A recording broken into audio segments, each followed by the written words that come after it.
Hello నమస్తే, welcome to plus TV. నేను Alankrita. So నిన్నటితో నామినేషన్స్ అయితే అయిపోయాయి. కొన్ని ఫెయిర్ నామినేషన్స్ ఉన్నాయి, కొన్ని అన్ఫెయిర్ నామినేషన్స్ ఉన్నాయి. బట్ ఈ రోజు టాపిక్లో మాత్రం ఎవరు ఎలిమినేట్ చేసిన దానికంటే ఎవరి టాపిక్స్ ఏం సాల్వ్ అయ్యాయి, ఎవరు డబల్ గేమ్ ఆడుతున్నారు, ఎవరు ఏంటి, అసలు ఓటింగ్ నిన్నటితోని పోలిస్తే ఎవరికి ఎక్కువ ఓటింగ్ వచ్చేసింది అనే దాని గురించి మనమైతే ఈ టాపిక్ అయితే మాట్లాడుకుందాం. అసలు మాస్క్ మ్యాన్ ఎంటర్ అయినా మాస్క్ మ్యాన్ గో బ్యాక్ అనాలనిపిస్తుంది నాకైతే. మరి అంటే ఆయన చెడ్డోడని నేను చెప్పట్లేదు, కానీ జనరల్గా ఆయనకి ఈ గేమ్ సూట్ కాదేమో, మరీ అంత స్ట్రైట్ ఫార్వర్డ్గా, మరీ నిజాయితీగానో, లేకపోతే ఒకవేళ నేను ఇలా ఉండి మళ్ళీ తర్వాత మాట మార్చేస్తే ఎలా ఉంటుంది ఏంటి అనే దాని గురించి ఆయన ఆలోచిస్తున్నారని నాకైతే అర్థం కావట్లేదు. కానీ ఈ గేమ్కి అయితే ఆయన సూటబుల్ కారు. ఎందుకంటే బయట అలాంటి సొసైటీయే ఉంది, ఇక్కడ కూడా అదే సొసైటీ. అంటే జనాలు అన్నాకనే అలా ఉన్నారు కదా, ఇంకా దాని గురించి ఆర్గ్యూ ఏముంది. ఇంకొకటి రీతు చౌదరి విషయంలో తను తీసుకున్న స్టాండ్ కానీ, అంటే ఆయనకి ఆవిడ స్టాండ్ తీసుకుంటే బ్యాక్ బోన్ లాగా కూర్చోడమంటారు కదా, నాకైతే అలాగే అనిపించింది. హరీష్ మాట్లాడే విధానం కానీ ఏదైనా, పాపం రీతు కూడా ఎమోషనల్ అయిపోయింది. సో ఫైనల్గా వీటన్నిటి గురించి మాట్లాడుకుందాం. మీకైతే ఎవరు ఎలిమినేషన్ కరెక్ట్ అనిపించిందో ఒకసారి అయితే కామెంట్ చేయండి. కొన్ని తుపాస్ నామినేషన్స్ కూడా పడ్డాయి, ఆ నామినేషన్స్ ఎవరి అనేది కూడా మీరు ఒకసారి కామెంట్ చేయండి. ఇక విషయంలోకి వెళ్తే జనరల్గా ఒకరి మీద ఒకరు టగ్ ఆఫ్ వార్గా వేసుకున్నారు, కానీ కొన్ని అన్ఫెయిర్ అనిపించినాయి. ఎలా అంటే ఇప్పుడు హరీష్ గారిని పవన్ కళ్యాణ్ నామినేట్ చేయడము, కనెక్ట్ అయింది నీ ఒక్కడికే. అంటే ఇప్పుడు ఎగ్జాంపుల్కి ఎవరు ఏదన్నా చిన్నదానికి కదిలిపోతున్నారు, పెద్దదానికి కదిలిపోతున్నారు. జనరల్గా సుమన్ శెట్టి గారు ప్రియాని నామినేట్ చేయాల్సిన పని లేదు, బట్ ఆవిడ ఆల్రెడీ నామినేషన్లోనే ఉన్నారు కాబట్టి పెద్ద మనకి ఇది లేదు. ఎందుకు అనంటే అసలు జనరల్గా యాజ్ ఏ కుకింగ్ ఓనర్గా ఉన్నప్పుడు ఏదైనా పోయినప్పుడు తీసావా అన్న అని అడగడంలో అసలు తప్పే లేదనిపించింది. బట్ సుమన్ శెట్టి గారు అయినా కానీ ఆవిడకి నామినేట్ చేశారు. అండ్ ఇంకొక విషయానికి వస్తే ఆవిడ పాపం ఈయనతో ఏం ఎంటర్టైన్మెంట్ టాస్క్ చేయించుకోకుండానే దోశ ఇవ్వడం పాపం ఆవిడే తప్పు.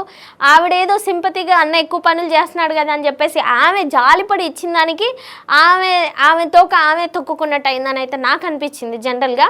బట్ సుమన్ శెట్టి గారు మంచి పాయింట్లే పెట్టారు. బట్ ప్రియా విషయంలో కాకుండా సంజన గారు నామినేట్ చేసినప్పుడు యాజ్ ఏ కెప్టెన్గా ఉన్నప్పుడు ఆమెకు కూడా ఒక ఆపర్చునిటీ వస్తుంది, డైరెక్ట్గా నేరుగా ఒక ఇద్దరిని నామినేట్ చేయాలని ఇట్లా ఉంటుంది అనమాట, లేదంటే ఎవరైనా ఒకరిని నామినేట్ చేయాలని ఉంటుంది. సో దాంట్లో ఆమెకు పడని వాళ్ళు, నచ్చని వాళ్ళు చాలామంది ఉన్నా కానీ వాళ్ళందరినీ పక్కకు పెట్టేసి సుమన్ శెట్టి గారిని నామినేట్ చేయడం అయితే జరిగిందనమాట.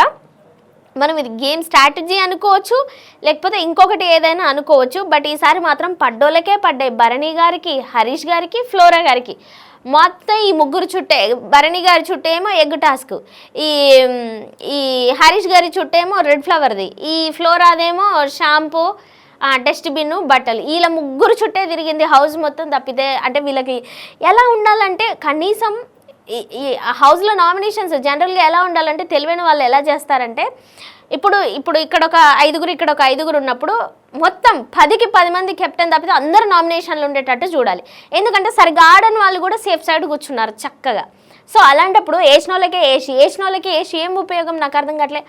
అందరూ ఉంటేనే కదా ఎవరి సత్తా ఏంటనేది అర్థమవుతుంది. ఇప్పుడు 5గురు నామినేట్ అయ్యి 5గురు నామినేట్ అవ్వకుండా ఉంటే వాళ్ళు రిలాక్స్ అయిపోతారు కదా. గేమ్ ఎక్కడ టగ్ ఆఫ్ వార్ ఉంటుంది, వాళ్ళలో ఎక్కడ భయం ఉంటుంది చెప్పండి.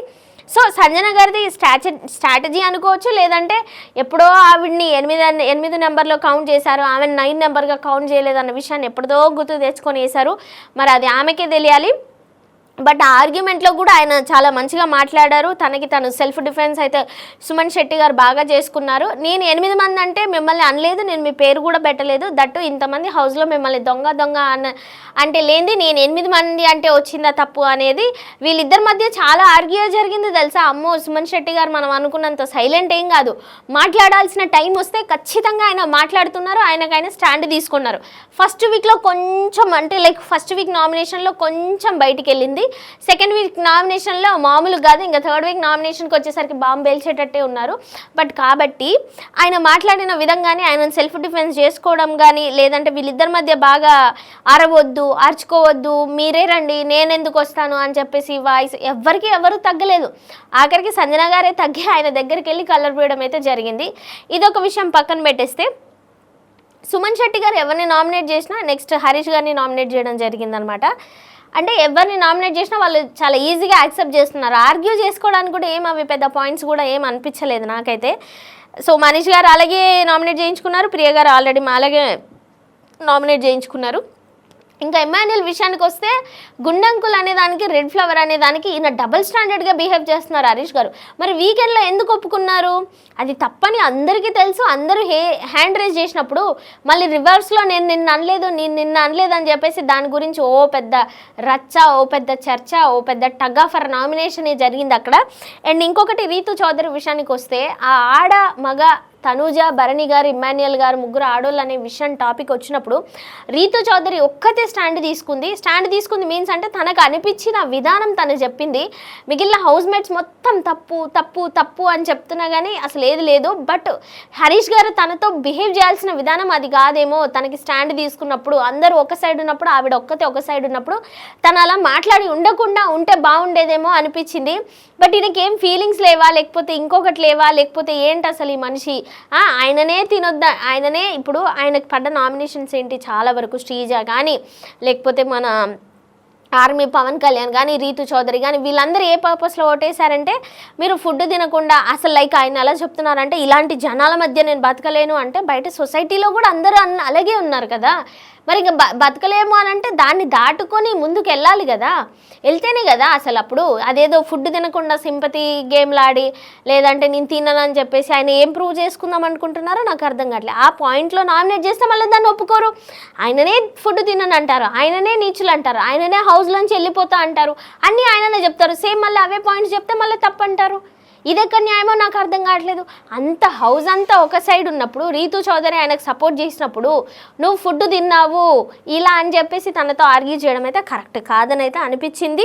అండ్ ఇందులో స్ట్రాంగెస్ట్ ఉమెన్ ఎవరా అంటే ఫ్లోరా అని అనిపించింది నాకైతే. బికాజ్ ఎన్ని నామినేషన్స్ పడ్డా కొంచెం కూడా ఎమోషనల్ అవ్వలేదు. ఇప్పటి వరకు ఉన్న వాళ్ళలో ప్రతి ఒక్కరు నామినేషన్స్ పడగానే ఎమోషనల్ అయినారు, కానీ flora very very strong contestant, very క్లారిటీగా ఆడుతుంది, వెరీ క్లియర్గా ఉంది. అంటే ఎలా అంటే సంజన గారికి తనకి ఎలాగైతే టగ్ ఆఫర్ అవుతుందో మిగిలిన వాళ్ళే చాలా రఫ్ అండ్ టఫ్గా మాట్లాడుతుంది. తన క్లారిటీలో తనుందనమాట. అది తన ఇష్టం, తన ఇండివిజువాలిటీ ఎలా ఆడుతుంది అనేది. అండ్ శ్రీజ నామినేషన్స్ కూడా చాలా బాగున్నాయి. బట్ ఎగ్జాక్ట్లీ హరీష్ గారు మొహం మీద చెప్పేసింది ఇలాంటి వాళ్ళ మధ్య నేను ఉండలేను అంటే మీరు హౌస్కి కరెక్ట్ కాదు కాబట్టి మీరు ఖచ్చితంగా వెళ్ళిపోవచ్చు, మాకు అసలు పోటీ కూడా కాదని చెప్పేసి దానికి నామినేషన్ ఇస్తున్నానైతే మాట్లాడింది. అండ్ భరణి గారికి కూడా చాలా ఓట్స్ పడ్డాయి. బట్ భరణి గారు ఇక్కడ ఎవరిదంటే ఇమ్మాన్యుయల్ గ్రాఫ్ పెరిగింది ఓటింగ్లలో, సుమన్ శెట్టి గారి గ్రాఫ్ పెరిగింది, అండ్ భరణి గారి గ్రాఫ్ పెరిగింది. వీళ్ళు ముగ్గురు అయితే టాప్లోనే ఉన్నారు. మేబీ వీళ్ళు ఖచ్చితంగా ఫస్ట్లోనే సేవ్ అవుతారు అనిపిస్తుంది. ఎందుకంటే భరణి గారు మిగిలిన వాటికి ఎగ్గు గురించి చెప్పలేదు అనే వాటికి అన్నిటికీ యాక్సెప్ట్ చేసి అందరికీ సారీ చెప్పుకుంటూ వచ్చారు. తన విధేయతలో తనున్నారు. బట్ హరీష్ గారు మాట్లాడిన విధానానికి ఈయన చెప్పిన దానికి టగ్ ఆఫర్ ఇచ్చేసి టాప్ వెళ్ళిపోయారు అనిపించింది. ఎందుకంటే అంత మంచి పాయింట్స్ పెట్టారు ఆయన, ఎక్కువ ఆర్గ్యూ చేయకుండా వాట్ ఈజ్ వాట్ అని చెప్పేసి డబుల్ స్టాండర్డ్గా కాకుండా మంచిగా అనిపించింది. బట్ సుమన్ శెట్టి గారికి అండ్ అలాగే ఇమ్మాన్యుయల్ గారికి, భరణి గారికి అయితే టాప్లో ఉన్నారు. సో మిగిలిన వాళ్ళు మరి ఈ వీక్ ఎవరు ఎలిమినేట్ అవుతారా అని అయితే మీకు అనిపిస్తుంది ఒకసారి కామెంట్ చేయండి. అండ్ ఇంకొకటి హరీష్ గారు ఫుడ్ తినడం జరిగింది అనమాట. నిన్న నైట్ లైవ్లో చూసాం, తనుజ గారు తీసుకొచ్చి పెట్టడం జరిగింది. సో మొత్తానికైతే తినేశాడు. మరి చూడాలి ఆ డైలాగ్లకి ఆయన చేసే బిహేవియర్కి. అంటే మరీ అంత స్ట్రైట్ ఫార్వర్డ్గా ఇలాగే ఉండాలంటే ఎవరుంటారబ్బా? ఎవరి జీవితం వాళ్ళది, ఎవరి మనస్తత్వం వాళ్ళది, ఎవరి ఇండివిజువల్ గేమ్ వాళ్ళది కదా. ఏదో అందరినీ తప్పుబట్టి ఆయన ఒక్కడే రైట్ అన్నట్టు ఇక నుంచి చూస్తావు, నా షేడ్స్ చూస్తావు, గుర్తుపెట్టుకో, గుర్తుంటాయి. ఎవరికి బెదిరిస్తున్నారు, ఎవరికి అంటున్నారు ఇవన్నీ నాకు అస్సలు అర్థం కావట్లేదు. ఏమో అబ్బా. సో ఓవరాల్గా అయితే ఇది ఈ వీక్ అయితే ఎవరు నామినేషన్లోంచి ఎలిమినేట్ అయిపోతారో ఒకసారి అయితే మీరు కామెంట్ చేయండి. Do subscribe our channel. Thank you.